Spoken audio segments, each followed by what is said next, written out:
Hey, everybody. Welcome to No Flicks Given, the podcast where we basically bastardize history. That's what we're doing here today. We don't. But we don't. We sometimes but watch we're giving it a movies that platform. do. Yeah. Yes. Yes. So we will get into that. But I do want to welcome in who's on today's episode. So I'm Frank, and I'm joined by Peter and Matt today. Peter, how you doing? I'm doing good. It's hot here in Texas. Good. Heat index today is, I think, like 125. So, I don't go outside anymore. Yeah. Happy belated Father's Day. Thank you. Yeah, First one in the books. Yeah. Yeah.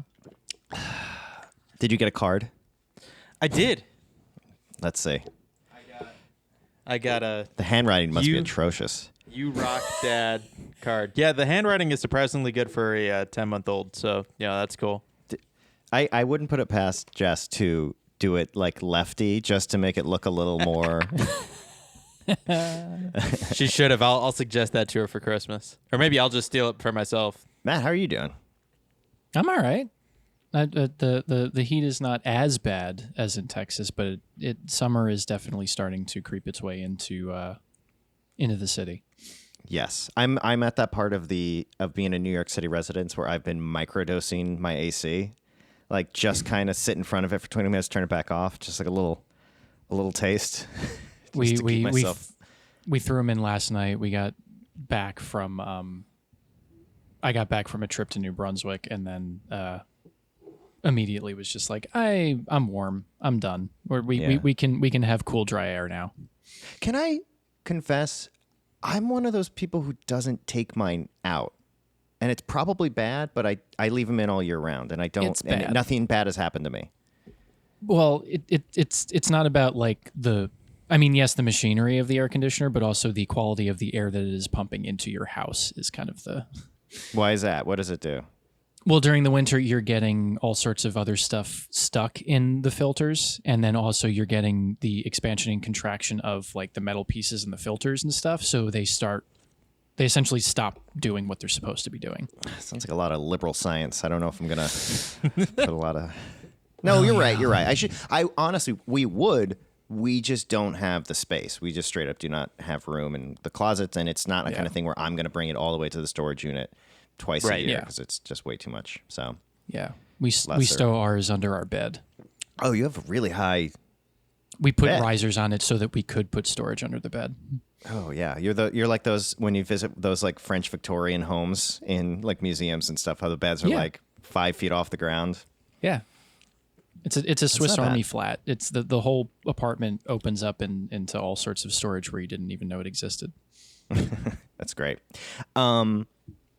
So I picked this, and I picked it enthusiastically because I wanted something for July 4th. And Matt, you and I had talked about a different movie, and I feel like there will be more appropriate days for that movie. But for July 4th, I couldn't think of anything other than Independence Day, but we've already covered that. But like, we couldn't think of anything that was really got my gears turning as much as this, which is 2000's The Patriot. And I was actually surprised that I was met with such a lukewarm reception to covering this movie. And now having watched it for the first time in 15 years, I'm so sorry. It's not good. It's not good. It's not very good.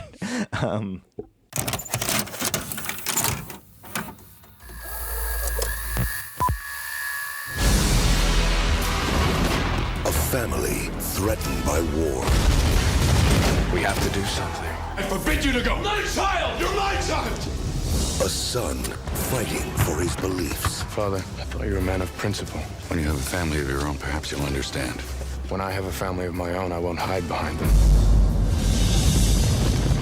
Hang him, put his body on display. Colonel, I beg you, by the rules of war. Would you like a lesson, sir, in the rules of war? Or perhaps your children will. I'll come back. Might I request, sir, that you transfer my son here under my command? I'll fire first. Start with the officers. They don't know when or where they're going to strike. Where'd you learn all that riding, shooting? My father taught me. How many were there? Maybe one. One man. Sounds more like a ghost than a man. This ghost, bring him to me. How many men does Cornwallis have under his command? 12,000 redcoats. I'm here to enlist every man willing. Who's with us? This is not the conduct of a gentleman. I'll take that as a compliment.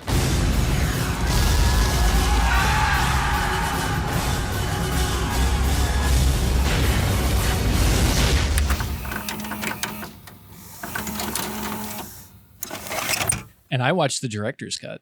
We will talk about that because I did not, and I did look up right before this what's different about them, and it looks like just a lot of like extra cushioning on an already bloated plot lines. Yeah, it's mostly burnt ends on scenes that already existed in the film. Yes, and then just like extra things where it's like, oh, that didn't need to be there. I get it. Yeah. I mean, there's a lot in it that didn't need, but we'll get into it. But basically, before we go too far, I wanted to kind of give each of you a chance to explain how you feel about this movie and how you felt about it before and how you feel about it now. So we'll start with Matt. Oh, man. Yeah. The Patriot was a favorite in our household. When it came out, I think my parents immediately bought it on tape, and we watched it at least once a year, if not more often. I've seen this movie dozens of times. Same. And it was like the unabashed American Revolution film. Like this was the quintessential movie about. Yeah, like it was the movie that is about the war. And for a good stretch of time after college, I probably stopped watching it as regularly and, moved on with my life. And then, grew as a person and started to learn more about history and everything else surrounding, the events of this particular period of time, and watched a lot of videos about it. And then revisited it a couple years ago for 4th of July and had a much more sobering. Yeah, it's one of those things where you watch a movie that you loved when you grew up and you're like, ooh, man. And there are still elements of this, like so my issue with the movie is purely from a historical perspective. The movie itself, at least from where I'm coming from, it is well produced, well made, well acted, well directed for the most part. Like if it's an action movie that has nothing to do with, like if it was set in a fantasy world where like all of these countries were fictitious, it would be perfectly fine. But it's the same problem as Braveheart. Another lovely Mel Gibson ditty. Yeah. Well, I want to get into the Braveheart comparison because I pitched this while I was stuck at a very small airport, and I started watching Braveheart.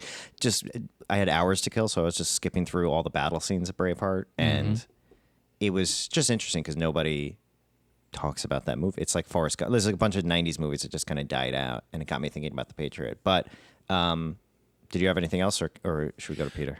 No, just that. Yeah, I like the movie itself is entertaining as all hell, and there are points of it that work really well, even from a historical perspective. But that does not outweigh the damage that it does to the people that watch it, thinking that this is presenting an accurate depiction of events of that period of time. Peter. So that's my 2 cents. I think this is my first time actually sitting down and watching it all the way through. No shit. This is one of those movies that I cut on TNT all the time, and I'm actually shocked that as big of a military patriotic household that I come from, my dad went to West Point. Like I'm steeped in military history. I'm a little surprised that like this was not more of a feature in our household. And they might have because thought your dad knew better. Well, I'm sure he knew better. But I before watching this movie, I really remember like the first big like ambush scene with the hatchet. Like I know I've seen that a dozen times, and I'm pretty sure I've seen like the last battle a good couple times, and I don't remember if that was from history classes or whatever, but like those are the only things I really remembered from this movie. That was what I was going to ask, was like what percentage of it this time was fresh to you? Oh, like 70%. Wow. Okay. So you have a good adult perspective of this film that I physically cannot possess. Separate. What do you think? What did you think of it? Yeah, I thought it was fine. It was for trying to take myself back to 2000.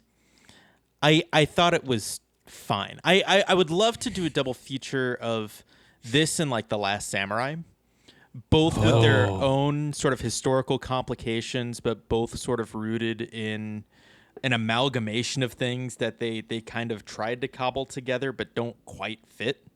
So I would be really curious to see how this would stack up with Last Samurai, a movie that I love, by the way. I really enjoy The Last Samurai. Oh, I also unabashedly love The Last Samurai. I don't think it has very much to do with the actual period of time it's depicting, but not at all. It's one of those things where like if this was a fantasy world where none of these were real countries or like at any point related to real people, it would be perfect. Well, okay. So I don't think that entirely, but I see what you mean. It would at least sort of like nullify a lot of the historical issues and a lot of the like you watch it and you're just like, we'll get into the specifics, but you watch it and you just sort of shake your head at like how the broadest of brushes paint, not a crazy complicated period of history, but just the fact that they sort of like really distill it down to like they really undermine a lot of efforts by a lot of people for a basic revenge movie. Yeah. I mean, well, it does pretty much what Braveheart does for the William Wallace story. It does, and I forgive Braveheart more because at least William Wallace was a real person, and a lot of the like he was at that battle, but the battle is not quite how it was in real life. And then it was a little more. It's at least based on the Stirling Bridge battle. Yeah. I would. No one was wearing kilts. No one was wearing kilts. Everyone was in plate mail. Well, there was a bridge too. Like they did skip over that whole thing. There's a lot of others. Yeah. But I think the problem I had this time, because I kind of like put aside the historical inaccuracies because I figured, why would I bother wasting my breath when you're going to do a better job of that anyway here? So I focused on just like the movie and the narrative, and it's just like the Roland Emmerich-ness of it really rubbed me the wrong way. The way like you hear people hate on Independence Day, and I was watching this and I'm like, this is what they see when they watch Independence Day. Where I love Independence, but the sheer like setup payoff of these basic cartoon storylines, which would be fine, and I forgive in a movie like Independence Day because it's unabashedly a popcorn guilty pleasure movie. Whereas this has the audacity to pretend at times that it is going for the Oscar. So it wants it both ways, right? It wants both ways to exactly. be that prestige Oscar movie, and it wants to be that like popcorn summertime movie, and it doesn't do either particularly well. The popcorniness, I wish it. Yeah, it does that the best. Yes, it was written by Robert Rodat, who wrote Saving Private Ryan. Like they were trying to make this thing a prestige thing. And at the time, I did see though he went through like 17 drafts before they came up with something that they could agree on. That doesn't surprise me. Always a good sign. I mean, like, but like that's the thing is it at the time, at least for, as far as American reception goes, people loved it. The Brits had a very different perspective on it, and I understand why.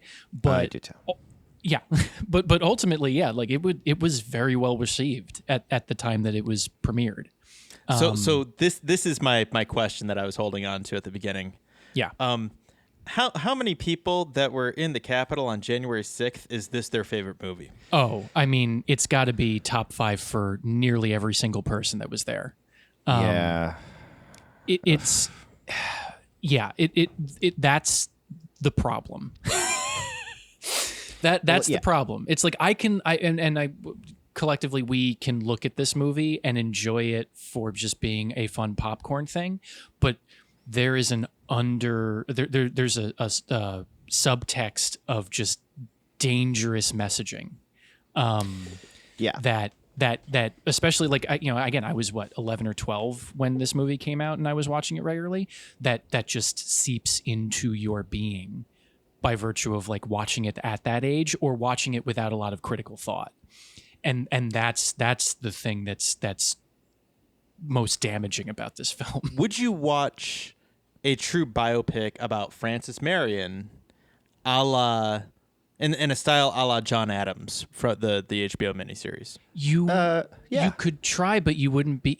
It would be difficult to make him a palatable protagonist in today's day. He was a slaveholder. He was known to sexually assault his slaves. He was he was not a good person, even by contemporary standards.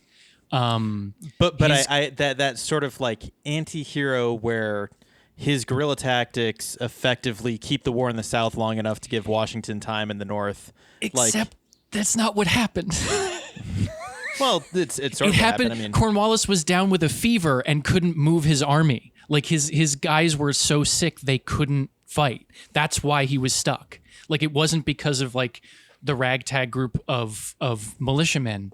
Like most of the war in the South had less to do with regular conflict between actual British soldiers and Continental Army regulars than it did between Southern American loyalists and Southern American patriots beating the shit out of each other in the mountains and hills in the Carolinas. Like that's the war in the South, which we don't see in this movie really. We see the fake underdog story of those patriot militiamen against a professional soldier army, which that's you not see the an one accurate guy representation of the one guy. Yes, the one guy. Yeah, right? where it was not like the Battle of Cowpens, which is technically depicted at the end of the movie, was mostly American loyalists fighting American patriots. Like there were not British regulars, and Cornwallis wasn't even there. It was everybody was under the command of Tarleton, who the Tavington character is semi-based off of. Right. Like who, it's not going even further, has been given a bad rap by the brutal who's to say exactly how things go down? But are you aware of the story of how the actual historical person got that reputation? From what I gather, there was a sort of a misunderstanding on a battlefield where his men thought there was still fighting happening and shot surrendering people, but it wasn't under his order. There's a lot of like he said, she said, but the general accepted idea of what probably happened was that there was a battle, and at a certain point the American soldiers surrendered, but a shot went off, shot Tarleton off from under his horse. His men thought he had been killed by a group of people who were feigning surrender in order to get an advantage. Right. And in that moment of chaos, just decided to slaughter the Americans. Yeah. And so that's everything about it is bad. Yeah. And let's take a second though, because we the three of us are sort of connecting dots here that I want to make sure people like when we say Francis Marion, that is the kind of there's a few people that Mel Gibson's character is based on in this movie. The main one is Francis Marion, who was a militia leader in the South at this time. And Tarleton was the Tavington character, who was basically like the guy who was trying to hunt Marion, but I don't know much about their specific conflict. Not in a direct way. There is a famous story where Tarleton hunted Francis Marion and a small militia group for like 26 miles in the swamp, and he said he like disappeared like a fox, earning Francis the nickname the Swamp Fox. Yeah. So, which is kind of akin to the ghost thing that happens in this movie. A bit, and so that's all right. So that's kind of the historical piece, and I think we're always going to sort of drift back there. But I do kind of want to touch on just the broad strokes of like what the fuck happens in this movie. Not even we'll get into all the sheer amount of B plots that are happening, and a lot of stuff. The absolute refusal to renege on the have your cake and eat it too, where it's like, no, this is an ensemble movie a la Independence Day. It's like, no, this is a biopic about a fictional militia hero. Mel Gibson's in every scene. But we have so many plot lines that pop up and go down. And like the amount that sort of like, how late into the movie they're still introducing new elements is wild. But basically the idea is Mel Gibson is like a French and Indian War veteran who has a family now, doesn't want to enlist in the war, and somehow his son getting shot turns. I don't totally know why he enlists at that point. He does after he say gets Heath Ledger back. He does say earlier on in the movie when he says that he's not going to vote to fight, that he does believe in independence, but he will not. Yes. He doesn't want to start a war or fight in a war to earn that independence. Yeah. And the inciting incident where he's just like, well, I guess I'm in the war now is the British kill his son in cold blood. But it doesn't make a lot of sense that he would then stay with the army, stay out, and leave his family behind at that point, versus like he just saves Heath Ledger and then goes home again. Well, they burn his home. They burn his house down. Yeah. Sure. And they conscript all of his workers who are totally not slaves. They're freed men. They said so. They work the land. They didn't get so far as to say that they were paid to. They say it like 6 times. Just so you know. Yeah. I love how it's like they throw that line in, but like they are wearing rattier clothes and they're clearly never in the house. Like it's just so like it's just like everything in name only. And I think that's a big thing. A lot of the people who made the movie have sort of like backed up on. They're like, well, we shouldn't have sort of like glossed over that or taken the easy way out, because it reads. I would rather have them just not mention it than bother with a scene like that, because it seems so. Yeah, I think that's also the age of the movie showing too, of where like it's just something that, you know, a group of white producers, directors, actors, and production people wouldn't really bat much of an eyelash out of. Just like, oh yeah, no, it's fine. He's one of the good ones, cool, and then move on from it, and it not being a major point that like the media would even pick up and stick on. Yeah. Not to say that people at the time didn't point fingers about this, but you know. Well, that is something that the British media did immediately. They were like, well, I mean, the real life Francis Marion, a lot of slaves, as they were their plantations were taken over, were given the opportunity to enlist or be conscripted into the British Army. So Francis Marion, the real life Francis Marion, made it a point to kill a lot of those people as he came across them, either his slaves or whatever slaves that he found fighting for the British. Again, the last thing I want to say on that is that you wrote him to have a farm big enough to have people working it. Like, you didn't have to. He's a fictional character. You didn't need him to have anybody on his land. You could have gotten away with this. But they seemed to not be able to even realize that was an option. Instead, they had to give him like this massive farm with like a big plantation, and like he could still have all the kids, but like he didn't have to be like wealthy enough for this to even be a discussion point.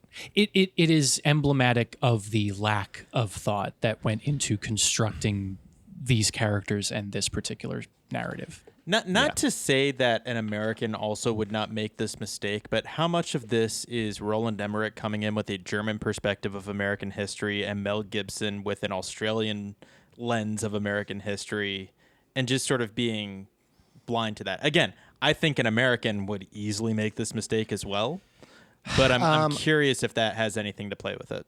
Yeah, I think you're dead on with at least the Emmerich-ness of it. I feel like Mel Gibson has sort of been in, you know, American cinema and American culture for a lot longer, but Roland Emmerich's view of like Americana through his lens is basically, he's kind of the anti Verhoeven, where Verhoeven sees it as this skewed, like weird, twisted thing worth sort of like looking at a different angle, whereas like Emmerich just sees the glossy, like American dream of it all and is so like hell-bent on participating in that he will like smooth any edge to find what fits what he considers like American cinema. And I think he's done that time and again, and this was getting to that point where it's like it becomes less forgivable with each movie he makes, and it just keeps going and going and going, like as you get into the 2000s and 2010s.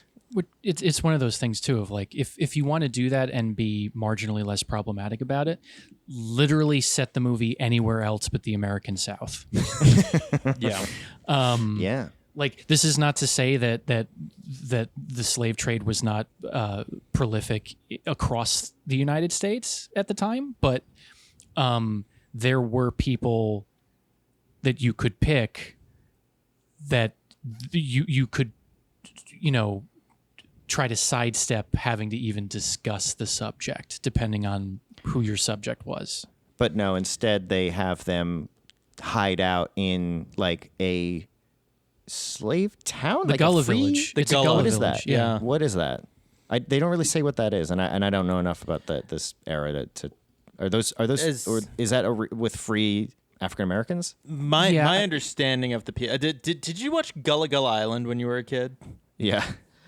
So they do come from the Gullah people, and as I understand it, they were people that were brought over as slaves, were freed by some way, and sort of started their own towns, communities in the islands or in the swamps of the Carolinas. But they largely retained their African heritage. They sort of like rebuilt their African identity on the backs of sort of their like they all didn't come from the same place, but they collectively created sort of a Pan-African community that I believe is just known as the Gullah of the Carolinas.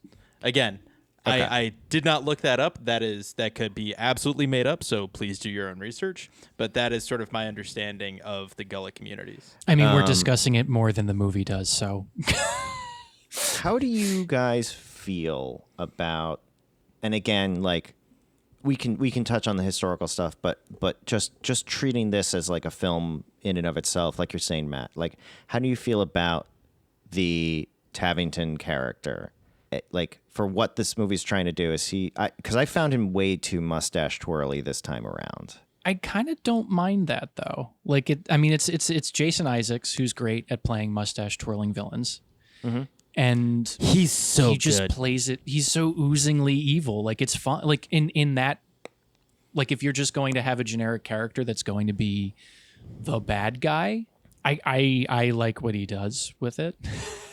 So this connects to one of my other things I felt this time watching, where the gratuitousness of the brutality, especially as you get further in, becomes so borderline distasteful to me. Like once you get to Heath Ledger getting killed and the church being burned down, you're like, you've already established the threat and you've already established Lost, and you've seen this. The fact that this movie has 2 of his kids get killed is just, that in itself blows my mind that they somehow wrote themselves into that way. But so the problem is Jason Isaacs. Jason Isaacs is amazing in this, but the way where he starts and where they sort of direct him to be villainously is already at 10. So as you get into the movie, there's no sense of him growing more desperate or brutal necessarily. I know he sort of like says, like, let me do my thing, but the fact that it doesn't feel, it just feels gratuitous that there's more and more violence towards innocent people later in the movie versus like a raising of the stakes, where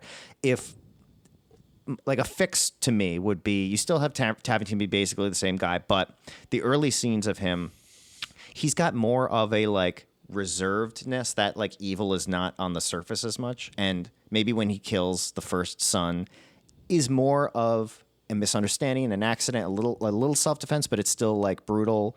He doesn't like, he's not sniveling and pure evil necessarily. And then as the movie progresses, that peels away and he becomes sort of the Tavington he is this whole film a little more, so that you can have that sort of like, basically the hero and villain are like forcing each of them to become more heroic and more villainous as a way to top the other person during the war. Yeah, but I think the whole point is to get everybody's blood up, and like because if you're gonna have that final sequence where Mel Gibson shoves a bayonet into his throat, love that, you're gonna need to be he needs to be a Sith Lord, and that's kind of what the point that we have to get him to. I mean, there's just so much movie for him to get there.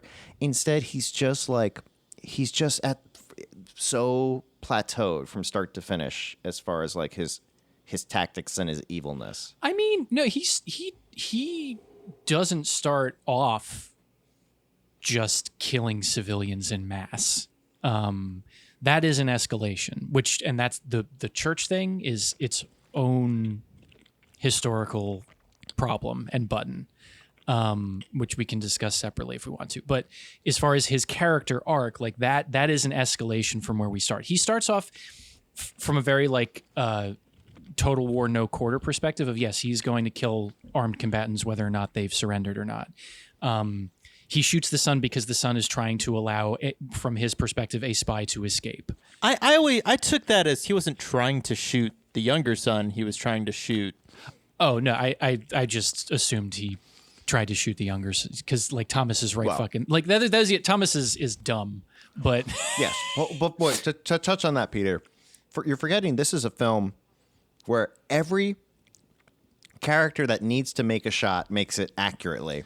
That is true. And every character that doesn't misses drastically. Like, are we going to talk about the musket fire in the late 1800s? I think we might need to because it is so absurd how like accurate every single shot Mel Gibson fires. Oh, it's horrendous. So one of the sort of light fables that we are all taught in history class is that like it was just this dumb gentlemanly honor thing for why in this period of time armies would just line up at each other and shoot. It was, as some historians would refer to it, it was a necessary madness because muskets were so inaccurate that the only way that you could actually inflict any damage was to have a row of 50 guys shoulder to shoulder shooting someone 200 yards away. Because even at that distance, you're not going to kill every single person in front of you. You're not even going to necessarily hit the thing that you're aiming for at that distance. And like it all evolves from like the fact that you're dealing with very, very inaccurate early firearms, especially by our perspectives now. Which was why the Civil War ended up being so surprisingly brutal, is because they fought it like the Revolutionary War, but their guns were so much more accurate. They just murdered everyone on both sides. Yes, more men died in the Battle of Shiloh than in the entire American Revolutionary War. Crazy. But in the 1770s, when you don't have rifled barrels, at least in mass, they're flintlock rifles or flintlock muskets, and usually after 3 shots or so, the powder smoke from all of that firing is so thick that you can't even see the battlefield anymore. Most of battles from this period of time, this portion of it where everybody's kind of taking turns shooting at each other only lasts for a couple of minutes before somebody decides to charge or break, and then another element or cavalry comes in. Like, it wasn't a thing where like they spent 45 minutes just taking turns. That Gates is a damn fool. He spent too many years in the British Army, going muzzle to muzzle with redcoats in open field. It's madness. Oh! Make ready! Present!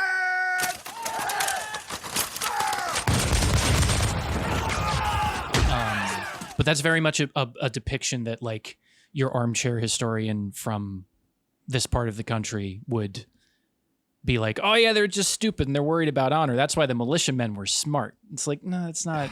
Yeah. No. Have either of you fired a gun like this, a musket? No, I have not. No. So I have my uncle was a huge gun enthusiast before it became sort of the negative trope that it is now. But in the 90s when I was a kid, we were at his property and he had a flintlock, fully old school musket. I don't think it was from the 1700s per se, but it was definitely from at least the 1800s. And he showed me how to load it, the gunpowder, aim it, fire it, missed completely. But the amount of smoke and the absolutely horrific smell that makes from a single shot, plus the sheer amount of time it takes, even at your fastest, to load one of those is just no matter what you think of it, it's louder, smellier, and takes longer, and you see less. It's just the worst gun ever. Which is why that entire scene where they ambush the caravan that's taking Gabriel away in the woods is impossible to do with that equipment. Yeah. He would have had to have had preloaded and cocked 12 rifles to make that and happen actual rifles. Yeah. But again, so that's the things that really force me to criticize the movie is like the movie decides like, no, we want to be taken seriously, like a historical epic. We want to potentially sweep the Oscars. And we're like, okay, if you want that, we're going to look at it through that lens versus, what's that fucking Sisu movie that just came out with like John Wick versus Nazis, basically? Mm-hmm. Like something like that where you're like, I will not remotely criticize the historical accuracy of anything in that movie because it's not, that is clearly saying that's not the conversation it wants to have. So if this movie had just leaned into the popcorniness more and really cut down on like trying to kind of say something about the war and freedom in like a very glossy way, and also just cut down just sheer amount of like the romance with his dead wife's sister, and then the grounded for life guy and the slave who basically are Legolas and Gimli. I referred to him as the grounded for life guy too. Yeah. Yeah. The plot line about the loyalist dragoon, which tell me if this, because the one thing I was hoping the director's cut is that plot line actually pays off, because in the regular cut he just kind of vanishes at the end of the movie. He does not have an arc. In an extra shot during the Battle of Cowpens, he dies. He gets shot. Yeah, I think he just gets shot, and that's it. Like he gets a gut shot and like a 2-second like death scene, and then they move on. Yeah, that's it. That's a shame. In the I don't know why I remember this, but I when I was a kid, I read the like. Remember they'd make a novelization of the movie, and it'd be like a book where the middle 8 pages would be like photographs of the film. Yep. And in that, they do give him a thing where Tabington and Benjamin Martin are fighting, and they like have a moment where they like break apart, and that guy rides by, and Tabington orders him to shoot Mel Gibson, and he just like decides not to after everything he's seen and just like rides off. And I'm like, that's all I really needed. So like, but they keep giving him the like, he's seen how bad things are. So you're like, oh, you have to have a like, he's going to change he's going to take off that red coat and he's going to flip it inside out and it's going to be blue. The moment for him to have done that was before he committed a Nazi level war crime. Yeah. I kept waiting for that, having not seen that. I kept waiting for him to have like a change of heart and come back and like let everybody out of the church. But, well, and so probably the cardinal sin of this film is that scene.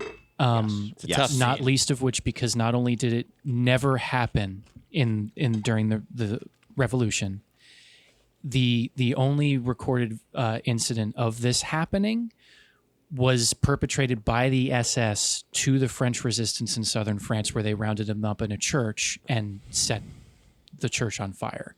So that's the actual time that it happened, was by modern standards we would, like, some of the worst people on the planet did to civilians at one of the worst periods in history. Yep. But they just decided to copy paste and then throw American Revolution paint on it, which is really disingenuous. This is not to say that there were not war crimes committed during the Revolutionary War or any war, because all wars are crimes. That's a whole other subject. But that specific one in that level of specificity is a real stick. That's a real thorn. Well, it's also, I think it's the nexus point of your historical problems and my narrative problems is that church scene. Yeah. Where it is just like, it's so egregious that it actually like turns me off, because it's such an over the top stake raise, as if the movie does not possess at all the subtlety of actually properly dealing with the plot line of the war, basically. And they need to sort of be like, no, I think we need to double down. And that's the weird thing with watching this, just seeing Roland Emmerich's lack of confidence in any storyline he's already introduced. Like, how many things... I was watching with Amanda, and suddenly they were like, Heath Ledger and the chick were getting married, and she's like, whoa, wait, like, that was... We're at a wedding already? They were just... It was literally 90 seconds after they found the burned down houses where the guy found his dead family and shot himself. Right. And then it goes straight to like a wedding. And then another 2 minutes later and the church is burning. And the church happens, like, dude, you are flying through. Nothing can sort of breathe, and he does not know how to sort of like it's literally just introduce something and then show the resolution of that thing. There is no arc necessarily to any character. There's nothing they're sort of like growing through slowly. That is very much his bread and butter too, though. I feel like is shorthand pulling of heartstrings to just like in the most obvious hammer over the head hitting way to get you to feel a certain way about characters, and he does that in most of his films. I think like and it works better in stuff like Independence Day because it's already popcorn cartoon. Mm-hmm. Like you think of Independence Day as like the Jeff Goldblum, Will Smith buddy cop movie that it is a bit, but they really don't even meet each other until the last like 30 minutes of the movie. And then Bill Pullman's the other sort of the big three, but it really does balance the ensemble better, where this is like, it's so just scenes of characters talking to Mel Gibson. There's so few of anything else happening. And there's no time for it, basically. Despite the fact that the movie's like 2.5 hours long, even without the director's cut. It's so bloated. Amanda was getting so mad at the scene where Heath Ledger attacks Tabington, which I actually like the scene generally, and I think it has the best piece of score that John Williams does for the movie. She can talk about John Williams in a second. But she was like, is this whole fucking scene in slow motion? And I'm like, yeah, it probably is. Yeah. It's like it's so far into a long movie for this to be taking its sweet-ass time.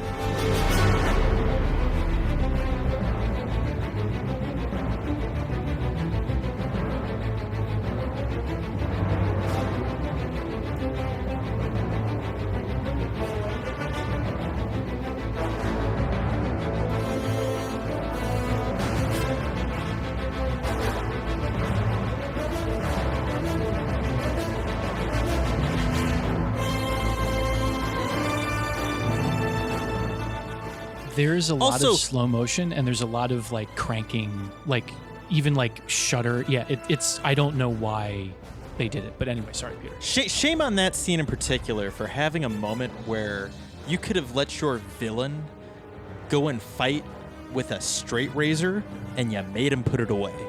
That would have been so cool. He gets one guy with a straight razor before he gets to his pistols. Oh, man. And it's one of those setup payoff things where it's like, oh, it's obvious he's going to have to use it, right? Because that's how we start this fucking scene. It should be how when he spins around to kill Heath Ledger, that's what he uses. Exactly. Because what that a would have been great perfect. payoff. You see the sword go flying and you see the gun. Yeah, that would have been awesome. Yeah. I mean, and that's the thing. Divorced of the context and the fact that it is in slow motion, like, it's a good scene. It's a good scene. Like it's well constructed. John Williams is killing it as he does throughout the run of this film. He's crushing it. This is 1 year before Harry Potter, right? Harry Potter was 01. Yep. So he's still sort of like, I mean, just absolutely destroying it. Which the only sad part about him doing this movie is David Arnold, who had done every Emmerich movie up to that point and had been crushing it, submitted a demo for this and it got rejected, and he was so annoyed by that he has never worked with Roland Emmerich again. Well, yeah. I mean, they got John Williams, so like you can't be mad. Like if you get John Williams, that's just like, this is not a fair fight. No, not at all. But I would have liked to see what he did. If this had more of a popcorn feeling to it and had the David Arnold Independence Day patriotism to it, yeah, be an interesting movie.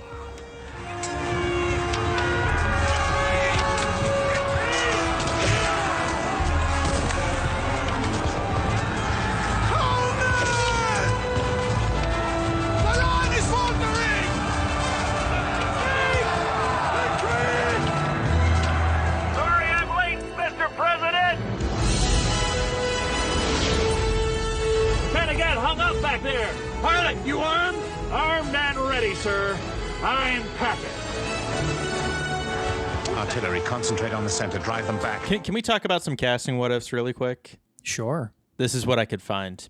The role of Benjamin Martin was written with Mel Gibson in mind, but it was originally offered to Harrison Ford, who turned it down. How would this movie be different with Harrison Ford? I was hoping Ford, by the way, turned it down because he thought it was too violent. Can you tell me? Can you tell me where Ford was in his career? What did he do before this and after this? So I can kind of like picture that Ford. Because he's still in his I Want My Family Back 90s era, I think. Well, because Air Force One was 95. We talked about this last time, and I was very wrong whenever. No, I was the one who was very wrong. I thought it was like around 2000. I'm pretty sure it's earlier than this. So this is between Random Hearts and The Widowmaker, K-19 The Widowmaker. Oh, that is a doldrum. He could have used this. He's starting to get up there by Widowmaker. I remember that, but I'm sorry. This is the same year as What Lies Beneath. There we go. Oh shit! You're right. He's fantastic in that movie that does not get the acclaim that it should. I think that's ridiculously it is in the middle of horror. Harrison Ford transmutating his charisma into grumpiness. Like it's somewhere in that process. Get off my plane. Sound the retreat. Sound! Retreat! So that's the thing is like I think Ford works when the darkness he kind of like naturally just oozes, like is allowed to sort of come to the forefront, like in something like The Fugitive, or when he can sort of like play against it and have this dark undertone like a Han Solo or like an Indiana Jones has some of that in there. Whereas this role is so like exhausting emotionally and requires so much that like he doesn't get to be any sort of swashbuckling fun guy that I think would lend itself to like a strong suit. I think it would have been good, but I think Mel Gibson honestly crushes it in this role. Like you can't deny he's so good at just emoting quietly, like on camera. He's so amazing. Yeah. It's the same problem we had when we were watching Fat Man. Of like, we understand the context of all of this, but Jesus Christ, is he killing it in this movie? Right. The other casting, what if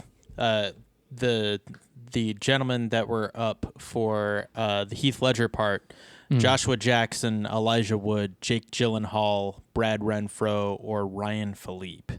Any others that you would take in there? I was going to say Ryan Philippe is going to be mentioned in that list. Yep. That I would take Jake over Gyllenhaal Heath. would have worked. Gyllenhaal, I think, is the only other one that could have brought it. Yeah.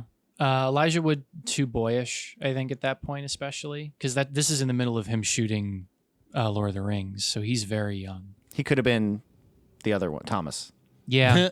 that would have been interesting. But Thomas is weird, too, because, like, in some scenes, he seems like he's about to be right behind Heath Ledger going to war, and then other scenes he's playing with his little toy soldiers like he's 10.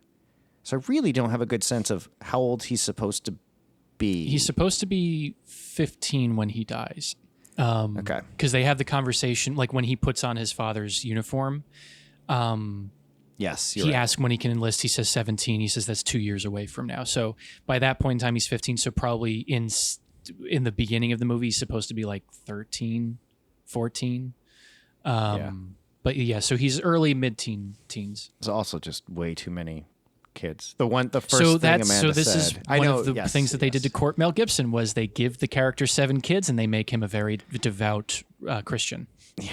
Oh my God, I just remembered there's a whole storyline about the daughter not talking. Like there's just so many fucking threads. There's a lot. There's a lot. And then there's one bonus one at the very end that he has with the dead wife's sister that she's holding. At the end of the Patriot, there's a little infant that they bring to the house under construction that is clearly made to be the new 6th child now that we're down to. But I was so like beat down by that scene. I just I think I went on my phone and just let it play out because it's such a But Frank, don't you know that they fixed slavery after the Revolutionary War ended? Because they're building the new world now, and it's totally not going to take another 80 years to stop the practice. And a bloody, bloody war. It's a tough war to go all in on with like how awesome was this that we did this, and it's always been a tough thing, and it's getting tougher as we get more sort of like historically savvy. I mean, of the American wars, the Revolution is up there in terms of I get it. It makes sense to me. Yeah. on the scale of one, the time it was fought, whom it was fought by, I think it's fine as long as you do introduce enough nuance of like of not turning it into a Star Wars movie of pure good versus despicable evil, which I think that this movie doesn't care to play around with. The interesting thing is that in the ways that the French and Indian War is discussed is very fairly true to the spirit of that particular conflict. That was a very intimate and dirty thing that no one was terribly proud of. And it's interesting that that is still the way that it is at least discussed during the film throughout the runtime. Makes me think a lot of Last Mohicans when we're talking about these sort of like another movie that kind of glosses over some stuff, but I think does a better job threading a more acceptable needle for how things were. And yet also, it's another movie that kind of does the thing where the heroes always hit everyone with their muskets, no matter how far away they are. And there is an almost identical ambush woods scene against like an almost identically sized group of redcoat soldiers. Just now thinking about it, I think there's a tomahawk in both scenes as well. So the other thing that I was talking to Amanda about when we were just kind of like annoyed by the history of this all was the musical Hamilton. And just in the sense where it's like that takes a ton of historical liberties and really figures out that the narrative comes first as far as how things were. But anything it's portraying isn't real, but it's true, I guess, is more the sense of like that is the tone sort that of. This character sort of came to it. There's still some sort of, I'm sure there's elements to it, but it helps that it's sort of done in such an abstract musical way that you can be pretty forgiving of it. But I mean, even in the sense of like it does distill real people down to like 2 or 3 character traits, but generally you have to. Yeah. they're at least aligned with those character traits, and it doesn't present anyone purely good or like right or wrong necessarily. You even see like Hamilton's flaws throughout it. So and even to a slightly lesser degree, even like speaking of historical musicals, like 1776 does I would say a better job of depicting the messy process by which we became a country. Like it does a good job of positioning the broad strokes of the debates of the Continental Congress. Speaking of complete tangent here, but one of my favorite things as a result of this movie is Tom Wilkins, who's Cornwallis in this, goes on to play Ben Franklin and John Adams. And he's a really fucking good Ben Franklin. He's a great Cornwallis, honestly, too. He's a good Cornwallis. But no, that was when I was scrolling through IMDb. I was like, I know I've seen this guy somewhere. And, I've seen him in a ton of things. He's a great character actor. This was the first another good example of the messiness. I went down a rabbit hole of Cornwallis actually after this because I wanted to see like what the rest of his life was like. He was a fucking interesting guy, and I know he's kind of like the big bad of the American Revolution, but like he was the Governor General of India like in the later 80s, and then eventually became the Lord Lieutenant of Ireland. Like he had some crazy titles. Well, and like he's another one that's painted in very broad strokes in this film that are not entirely true to at least who we believe he was based off of the firsthand accounts. He could have gotten hit a lot worse. He gets off a lot easier for a movie this clumsy with its portrayals. He came out pretty okay. He's still an antagonist, but not. I don't consider him a villain at all, really. Yeah, Tom Wilkins. I think this is probably my introduction to Tom Wilkinson, and I remembered him fondly. So like everything after that I saw him in, I was like, oh yeah, I love this guy. Well, this is the reason that I laugh at his Italian mob accent in Batman Begins, because I just can't not hear the British. He plays Falcone. Yeah. Now you think because your mommy and your daddy got shot, you know about the ugly side of life, but you don't. You've never tasted desperate. You're Bruce Wayne, the Prince of Gotham. You'd have to go 1,000 miles to meet someone who didn't know your name. So don't come down here with your anger, trying to prove something to yourself. This is a world you never understand, and you always fear. What you don't understand But that's the other. It's like the cast is great. I like. There's not a person in this I don't think that I actively disliked. You know, and because of when I watched this was my introduction to a fair amount of actors, not least of which like him and Jason Isaacs and even Heath Ledger.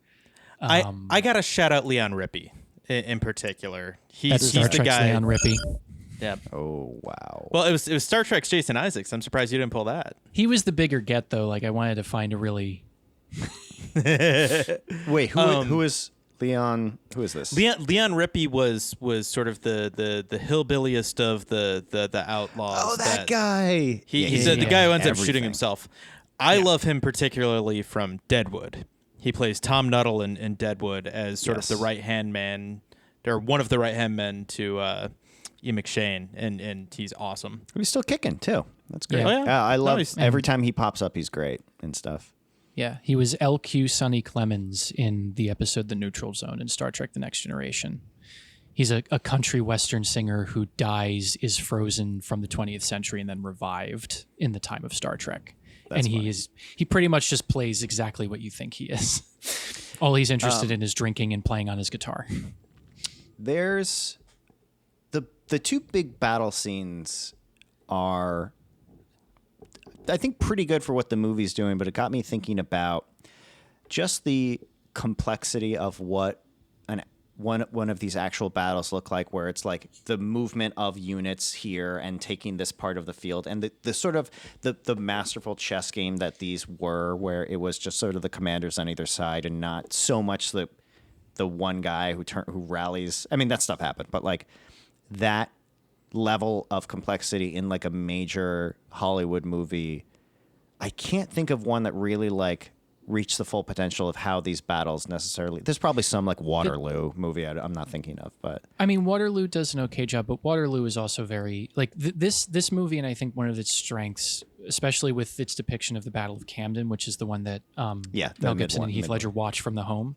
A great looking scene. It's one of the earliest movies that I remember, and that we still reference, that actually at least tries to depict how truly bloody and gruesome this type of warfare was.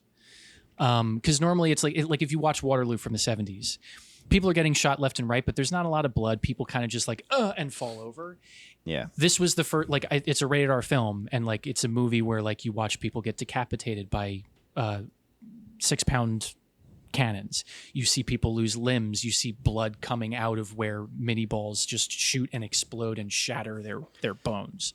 Like that is truer to the historical accounts of everything that happens. Well, it's also the first movie that showed me that cannonballs don't just blow up. They just bounce and roll, and they're unstoppable. And and I love the subtlety of this era of properly used CGI, where whenever there is a cannon explosion, there is this like frame or two of blurred of the cannonball going into the ground that they add in post to really like sell the effect. That no movie before this I noticed that effort being put in. But Matt, you were saying it does. Yeah, no, I think it does a better job of selling the horror of this particular type of warfare. And I think that is one of the better strengths of it. Like because that sequence especially is divorced of the actual characters of the film. Mm-hmm. You're just kind of watching a battle happen. And yes, there's all sorts of inaccuracies, blah, blah, blah. But like, as far as like what's generally accepted as what happened during the Battle of Camden, that's kind of what happened. Mm-hmm. And it does it in a way that does not try to sanitize the violence of it. And I think that is a point in the movie's favor. Which he does a pretty good job of threading a needle I didn't think was as achievable, which is not shying away from the brutality of this era of war, while also very often building scenes and sets and shots to depict romanticized paintings of these wars. Like, there's a lot of shots in this movie that are so done in the style of anyone who was sort of a established painter of the period, or especially I think the boats, the French fleet at the end. There's a few shots there. There's a few in the Camden scene. a lot of the establishing shots of like Charleston or anything like that, like really do a good job of kind of being both a like romanticized fantasy version and yet also like down dirty grit of what it's like to get hit with a fucking cannonball. And like I said, that I think that those type of depictions are kind of okay. It's the characterization of where they fit within the movie, how the characters react to them, that sort of thing is where it's really dropping the cannonball, so to speak. Oh wow. Yeah, I think I still on Letterboxd this movie still has like a 4-star rating for me, and I got to think about it's going to drop at some point, but maybe I just leave. I don't know how to do. This is the problem: is that I will rail against all the problems I have with this movie. I was never bored watching it. I know it's bloated as fuck, but like, I was entertained. I get pretty fucking bored when it's not the like war stuff. Yeah. Where's the point for you where it feels like it's really dragging? I'm curious. And this isn't like a debate. I'm curious where. The entire beginning before it's a little problem with like the narrative structure they picked, where you have a guy who doesn't want to go to the war, and then he has to go to the war for the movie to happen, and then he's in the war. So yeah, the refusal of the call piece is almost a fucking half an hour long before the like soldiers show up on his farm. It's so long, and it's not necessarily a bad sequence, but he has to get to the war for anything in the movie to happen. So you're just like, okay, do you need this much to happen before he does that? Can he do that? And then some of this happens after that. Like it's just, there's that. And then there is just a few too many times of, it kind of repeats its own plot points where the burning of their homes sequence, when Tabington really starts to go all in, is the consequences of their actions part of the movie, this is getting personal part of the movie, there are no stakes here. And then the movie kind of keeps going, and then again they do it with the church. So you get basically two separate sequences at different stages of the movie that accomplish the same thing.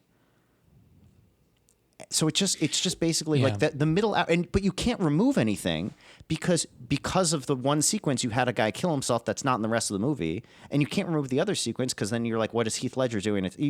There's no part you can pull out because they've weaved it in a way where something happens in every scene that changes how the rest of the movie's going to look. You can't edit it down. It was just a lot of that in the middle chunk, and then there is. The Tabington like trapping them scene with the decoy convoy on the King's Highway felt like a pretty early scene that was like should have been like the low point of their militia, but then they just keep being a militia. Like it just feels like an early part of the movie for redundant. That. Yeah. There's just a lot of like redundancies to it, and I think it feels a lot like it's treading water before it's getting to the big battle at the end. Yeah. That's kind of it. And I come back into, the battle's so good at the end. It's, a fun one. And I love the design of the battlefield. I love that burned down mansion ruin in the middle of it that they fight around. I wish there was more of a sequence in that. That one's another inaccurate depiction of a battle, but that's the landscape or cow pens. Sure. But to be fair, they don't really call it cow pens ever in the movie. Well, they don't call it. Yeah, I know. Well, and that's the game they like to play. Is like he's not Tarleton, he's Tabington. He's not Marion. He's not Francis Marion. He's Benjamin Martin. Like it's just like they're not actually those people, so you can't say it's inaccurate. Have you guys?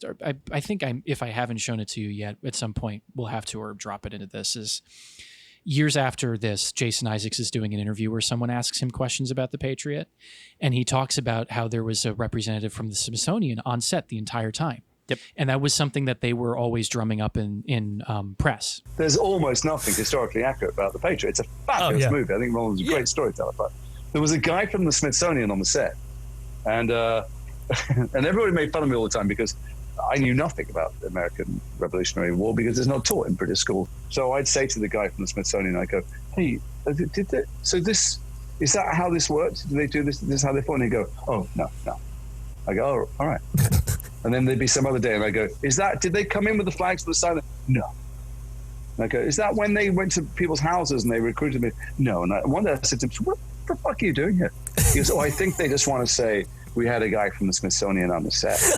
And I went, oh. The thing that I read in particular about the Smithsonian is that they were far more influential in terms of costuming and setting as opposed to plot and language.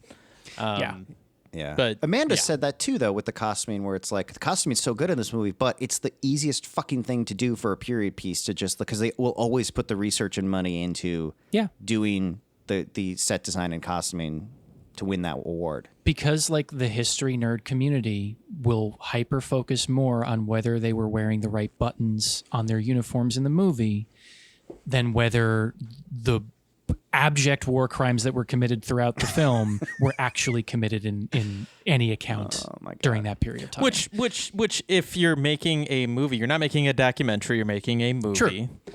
So, there is some license to get away with that, where the history nerds will absolutely pull you limb from limb if what was the other one that I was thinking of?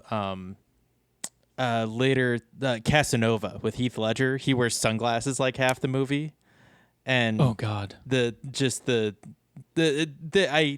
I forget the argument for it, but they were like very Renaissance era looking or Victorian era looking sunglasses. But there's a huge firestorm I remember about that.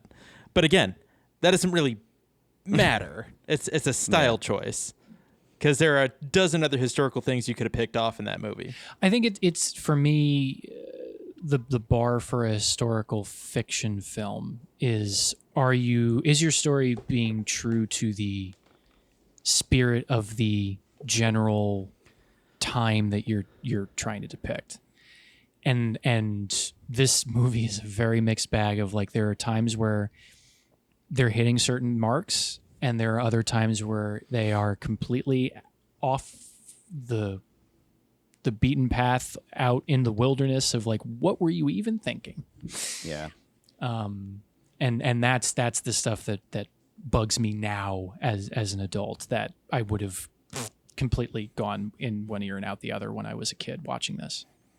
Well, it's a foregone era of historical fiction films where I can't imagine a lot more attempts at like fictional characters that you make up for your movie to take place during a historical war versus finding somewhere in the pages of history an interesting story. 2 years before this is Saving Private Ryan. Yeah. None of those characters existed. Yeah. I'm saying that time period is kind of like the last chunk of those types of movies where nowadays you'll get these like fringe historical figures that just like they didn't have much of an impact on history, but they had a really interesting little like chunk of time. Like what was the Ethan Hawke one you were just telling me about? Good Lord Bird, which is about John Brown. Exactly that example of just like someone who I'd never heard of, and I'm not going to be like, oh, the new John Brown movie is coming out, but like it sounds awesome, and it sounds like they did a really good job finding some nugget of real history to clean off versus this where it's just like Mel Gibson is a patriot. Yeah. And I think the other thing too, like in a movie like, or in a series like Good Lord Bird, they from the outset set the tone of like, hey, we're not going to stick to the exact letter of the historical fact here. We're going to be playing around with it a bit, but we are trying to stay true to the characterization of these people who existed at a certain time, which this movie, especially with Mel Gibson's character, is difficult to swallow. Yeah. He was also making Passion of the Christ, I think, at the time that he was filming this. But wait, seriously? Wasn't Passion 2000? Oh, was it 2003 or 2001? I think it had to have been later, right? Oh, I thought it was around this time. Maybe I'm wrong. Maybe 2004. Okay, I'm wrong. Never mind. Well, anyway. But this is the beginning of that direction for him, I think. Yes. Really, truly when it becomes overt that's the direction he's going in. Not only I bet he was the one who's like, you should burn them in the church. And they're like, and Roland Emmerich's like, there's no honor in this.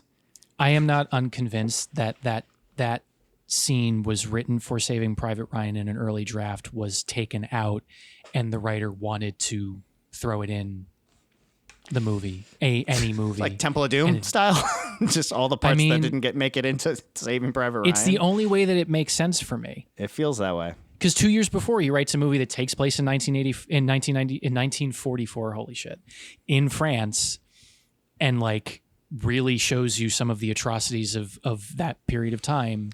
Yep. It would not surprise me if that was in an earlier draft of Saving Private Ryan. But just the how disingenuous it is to just take that, which is why I'm kind of hoping it didn't happen. But I wouldn't be surprised if that was a story that I heard. Well, thank you guys. I had more fun talking about this than watching it, and I actually think I thought you were both going to come into this a lot more apathetic having watched it than you did. So it seems like it was a pretty fun. It is still very much like I said, it's an entertaining movie. I am probably still going to watch it again. It's just one of those ones that you take with a grain of salt, and you recognize as a member of the audience that this is not. You shouldn't be taking any notes. Yeah. Notes from it. Yeah. Understanding that this is not a historical document, it's not meant to be, but that it does elicit emotions of patriotism, heroism, justice in certain regards, and more often than not, just stuffing popcorn or burgers in your mouth on the 4th of July and wanting to feel some type of way about America. I'm completely okay with that, as long as you take it for what it is. Yeah. Yes. Yeah, and I think it does scratch that itch a little bit. If you can get on board the fantasy of it, it is a go America go kind of feeling, and just like the on the noseness of him charging with the flag up the hill is like. So growing up, there was and still is around my hometown a minor league ball club called the Somerset Patriots. After this movie came out, the sequence where Benjamin Martin finds his son's flag and then comes and there's the music swell and everything else, that sequence plays before every game starts. So even after watching this movie, I don't know how many times at home, every single Patriots game I ever went to started with a scene from that movie. Oh boy. So like this, I understand how ingrained this is into me and how on a just purely emotional level I enjoy it. But and that's the level that I need to engage with it on. Forgot about that stupid flag that he's sewing the whole movie just to die. Yep. Oh Frank. God. Well, because his sons were better men. My last comment, and the thing that I liked the least about this movie was that it's a dick move at the very end to take out the horse. Didn't care for that. Oh yeah, no, that horse was not okay. Yeah, no. Well, my moment there was, even if you do that to a horse, the horse is landing on top of you. Yeah, you're still getting trampled. Yeah. Oh yeah. At what must be like almost 40 miles an hour at that point. Plus, you're running like 15 towards it. So like it's a lot of horse force. That's 600 pounds of horse force coming at you at 30 miles an hour. Yeah, guys, it's literally called horsepower. I don't know why we're. What are you talking about, Matt? Horse. That would be a good name. No, you're right. That'd be a good name for it. That'd be. I like horse force better. I like horse force too. Yeah. My car has 7,800 horse force. Is this just going to turn into a Horse Girl podcast now? Yes. Welcome. Yeah. Back I'm fine with it. We'll trot out an episode or two between then, and then yeah. Okay, guys. Well, enjoy your 4th of July. Celebrate in a way that you feel is appropriate. I'm going to melt down my son's toys to make weapons. Does everyone have like a 4th of July like thing that they do? Like we always get barbecue and watch 1776. That's what we do here in Texas. I play 1776 on vinyl, and then we watch usually some assortment. Sometimes it's the Patriot. I think this year we're going to do Lincoln to be a little bit more measured. My sister's birthday is July 4th, so it kind of eclipses that a little bit. Growing up, she thought the fireworks were for her. If we've learned anything about Independence Day, it's let the kids believe the lie.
God save King George!